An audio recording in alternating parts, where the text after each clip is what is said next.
What do you want to spend your days doing?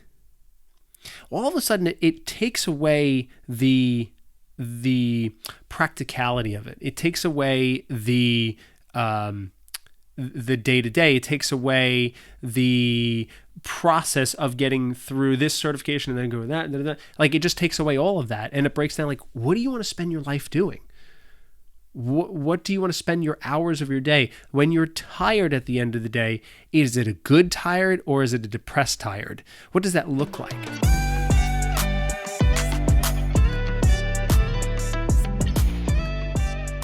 I'm tired.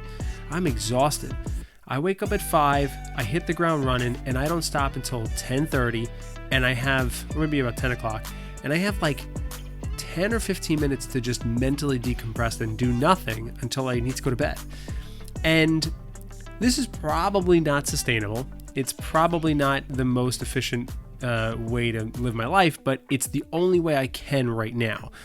We're in the stage of life where it is intense. I have a 3-year-old, I have a almost 1-year-old, and we are really in the thick of our careers, my wife and I, and we're trying to just pay down a little bit more debt and just, get in a really fantastic place financially.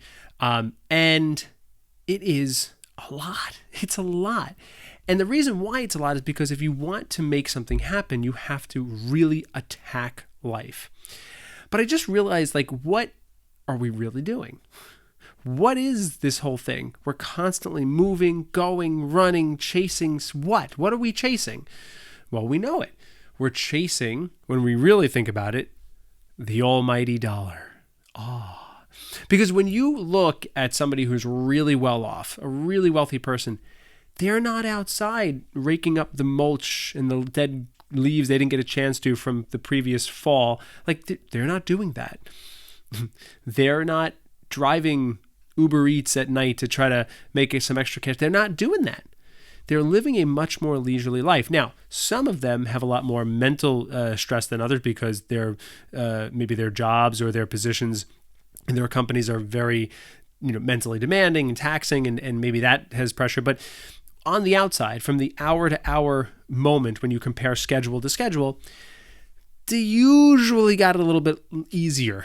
And not to put them down, please. There's a reason why they are in where they are. Maybe they were busting their butt at one point in their life and they've really achieved something great. Either way, it is this chase of the almighty dollar. And we don't want to pretend that. We don't want to think that's true because we want to say, well, it's the pursuit of our dreams and our happiness and all these things. And yes, that's true. But if you're really pushing hard. Now, if you're somebody on the opposite end of that spectrum and you are jamming out on a guitar with an open case on the side of the street and you are just living life, man, then you've figured it out as well. You've got it. So for us middle people, what do we do? And why am I having this conversation with you? Well, it's because I want to try to help students possibly avoid this type of rat race before they ever even enter it. Now, it's more of a conversation to have. It's more of a idealistic conversation, but most likely we're probably at some point in our lives going to have to hustle a little bit. So I think when a student is in high school and they are making some decisions about college, I think besides the financial decisions like we talked about last week, I think they also have to think about the decisions of what to major in, because that could really be a big determining factor of a lot of things.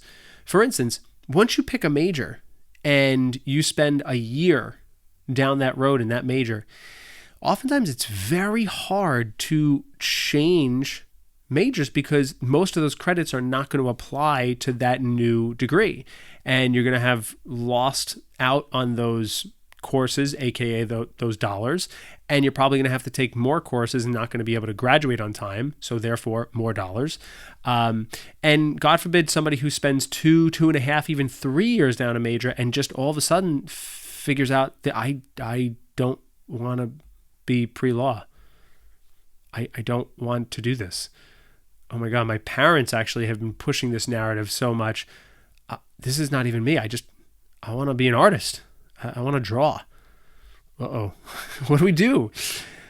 So I think the conversation really is very important when we talk about picking your major. And here's just a couple of things that I would present in your position, whether you are a guidance counselor, a teacher having a conversation, or a parent for that matter.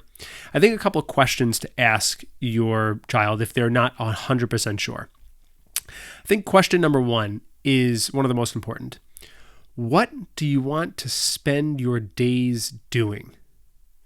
All of a sudden, it takes away the practicality of it. It takes away the day-to-day. It takes away the process of getting through this certification and then go that. Like, it just takes away all of that, and it breaks down like, what do you want to spend your life doing? What do you want to spend your hours of your day? When you're tired at the end of the day, is it a good tired or is it a depressed tired? What does that look like?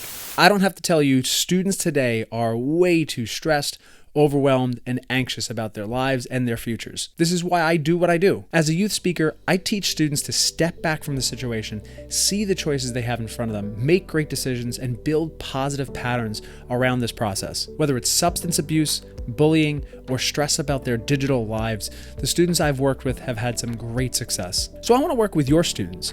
I want to come down to your school and your event and actually teach your students the art and the science of making great decisions. So click the link below and schedule your call with me so I can learn a little bit more about what you're looking for in your next speaker. Do you feel like you've given back in your role, in your position, in your work? Do you feel like you made a difference in the world? And what does that look like? I can tell you, if somebody said that to me and asked me that, I don't know if I would have been so sure that teaching music would have been my profession to go down to. Because while I love music and I love teaching and I love that process and I don't regret it at all, I might have given theater a second chance. Maybe not even just acting, but maybe the technical part of theater. I was really big into lighting design and sound design for all the events that went in my auditorium in high school, and that was something that really gave me so much joy. I put in tons of work, tons of late night hours that really were volunteer, and I just loved doing it. I loved being in there, and I loved operating the whole program and being the I guess eyes in the sky, if you will, of some type of production that nobody knows about. It was really cool. As well as being on stage. I really liked being an actor as well. So I might have given that a second thought. Now, a second question you can ask is the exact opposite of that, which is the practical side of things. And the question is the field that you might be thinking about or have an idea of majoring in growing or dying? It's a really important one because there has been so many fields over the last 20 years that students have gotten degrees in and now are beginning to go away. I mean, when you think about CPAs, now granted, we still need CPAs, obviously, but I mean, in my life, I used to have a guy do my taxes and he wasn't really like what I was paying him for was not to like write the things down and file the paperwork. It was to make sure that I was getting the most I can back or really optimize my tax return. And there was some things that he was trying to teach me, but he was doing a really bad job at teaching me. And I was trying to understand it and I couldn't figure it out. And I'm like, okay, clearly every year we're getting screwed. Like, I don't think this is working out. I don't think an extra $400 is worth it. So I went to TurboTax. And it was not only easier, but I learned more just through the process. And that guy's role in my position has been deleted. I don't need it anymore. Again, that's just one small example and one small situation. Obviously, there's still a role for CPAs. But with artificial intelligence coming really, really quickly, we are going to see so much carnage. And I think when a student is thinking about what to major in, I think they really need to be practical about, is this field growing, or is this field could possibly be dying tomorrow? Now, the catch-22 with that is that if they love what they do more than life itself, and if they spend 10 years doing it and then have to do something else somehow because the job has died due to whether it's artificial intelligence, whatever it is, but that 10 years was so worth it, well, then they should absolutely go down the road of what they want to be spending their days doing. But at the same time, if they're not 100% in love with it, then they really want to think about what's practical. Now, the third question for a student who is not exactly sure about which major they want to pick, I think another question has to be whether or not this is a financially stable career. There are many degree options that a student can choose that are, let's just say, very vague in their application to society. For instance, the big joke, right? You've probably seen it in movies before, is like art history. What? I mean, right off the top of the head, I know there's tons of different jobs that you can get, but if you can't name three of them, and you're just a layman like myself, you don't know the ins and outs of art history, but if you can't name three of them, you're probably going to have a harder time than if you were to major in, say, education, if you were to major in pre-med, if you were to major, like, right? Those obviously we can see, like, okay, I think it's really, really important to think about how am I going to apply this piece of paper? Because remember, that's all they're doing. They're just getting a piece of paper. It's their job to do something with that piece of paper. Now, with the same token of something as vague as art history, something that as wide as, say, communications is very tricky as well, because there are a ton of ton of jobs that you can do with a degree of communications. But to be perfectly honest with you, again, where we are in this world in 2024, what's happening with college, there are tons of companies out there that don't necessarily need to see that you've gone to a 4-year undergraduate degree, and especially as something as wide per se as communications. There's a ton of different things that you can work in, when it comes to that degree. Now, the last question you want to ask your kids, now this is for the student who is 100% sure that they want to major in something and they haven't even given anything else a thought. And you can rephrase this question of how you want. But one of the idea behind this inquiry is to have them see past how they're applying this degree in their life right now. I'll use myself as an example. I was so sure when I was in 9th grade that I was going to do something with music. I saw Joe Fantozzi play on the trumpet. I said, oh my God, okay, this is my world. I want to do something here. And then by sophomore or junior year, I was, again, so sure that I wanted to be a music teacher. Now, I would love to go back in my mind in that time and figure out how I went from music and then narrow down to music teacher, because I don't necessarily know if that was so much so of me. I think my 11th grade all-county experience was a big part of that as well. But either way, wanted to be a music teacher. I was so sure I was going to be a high school band director. That's what I was going to spend my life doing. And if someone asked me in the most open sense, are you sure? I would have said, yes, absolutely. But if we kept having that conversation and reframed it like, well, what do you think life is going to be like 30 years from the time you graduate college? 30 years, you're coming in on retirement. Like, what will that look like? How will you have spent the last 30 years in your career, not just doing the same thing every day in and day out? Like, what were some of the milestones in your career that you've made? Have you taken your groups to all county? Have you had students get into all state? Have you won a marching band championship? Have you put together some world music ensemble? Like, what have you done just besides going through the year, day in and day out in the school year after year?